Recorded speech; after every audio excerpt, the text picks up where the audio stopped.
Pwede po bang pahawak ng magulo ba sila o... Buti na lang, nandyan kayo. Kiwit ang tawag nila sa mga igat na naninirahan sa mga palayan. At ang totoo niyan, peste nga raw ang turing sa kanila ng mga lokal. Ang mga kiwit kasi na ito, very OA sa pagbutas ng mga pilapil. Ang mga kiwit, madalas daw ulamin ng mga lokal.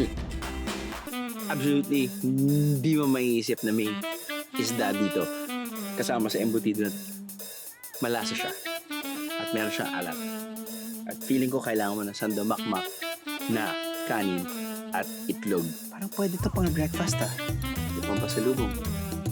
Napag-alaman ko na ang mga bangka, lumalayag pa rin sa kahabaan ng Governor's Rapids kahit pa OA ang agos ng tubig. Ligtas kaya ito?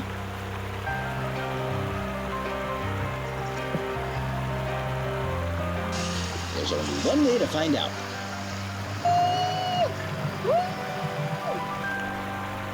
Dumaan kami sa tinatawag niyang letter C. No? Dun sa dadaanan mong ganun, nakikita mo kasi yung side walls ng mismong bundok. Yun feeling ko yung maganda dahil puti sila. Nakakita na ba kayo ng ube? Naputi? That's right! Isa yung root crop na kung tawagin ay tugi. 3, 2, 1, go! Ay, Chocolate perfect! axis. Oh my God. Ayun, ani lang po, hindi po yung buong garden. Sa isa ko na ate. Kumahabol ang team. Nagpik! Last 1 minute. Ba, talagang magdudugo sila. Pwede silang... Dahil G na G ang bawat team, kailangan kiluhin unti-unti ang kanilang mga ani. Ano sa tingin niyo, Beros? Sinong team ang awardan na pinaka-OA sa pag-ani? Perfect combo rin ang mga putahe na naimbento gamit ang tugi. May savory sausage at sweet tiramisu cake. Sa aking opinion, yung tugi ay nagiging filler. Yung tugi, feeling ko, acts as a filler. There's no specific taste na mag-overpower. Sa malawak na kabundukan ito, may na-discover raw na dragon. Ang totoo niyan, bato lang nahugis ulo ng dragon, biheros.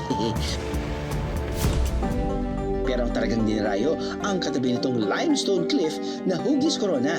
Ang corona yan, ang planong sungkitin, akyatin ng beauty queen na sasama sa atin. Kung tulad ko kayong mahilig talaga sa nature, talagang maa-amaze ka dito. Dahil nga, aside from plants, scenic view, yung bato din talaga, yung pinaka-highlight ng Coronang Bato. As in, maa-amaze kayo. So, must visit talaga siya for me. Sa kanyang angas at tindig, akalain niyo bang 70 years old na siya? Siya ang binansagang Thunder Rider na si Sir Sam. Napaka-cool na Po, nakaka-amaze po siya. At that age, kayang-kaya pa po niyang mag-motor. Ano pong binibigay sa'yo ng pagra-ride? The joy of going to places. Kasi para sa akin, if I have gone to a place, I have conquered the place. Ano sa inyo, Beros? How can we say no to Kirino?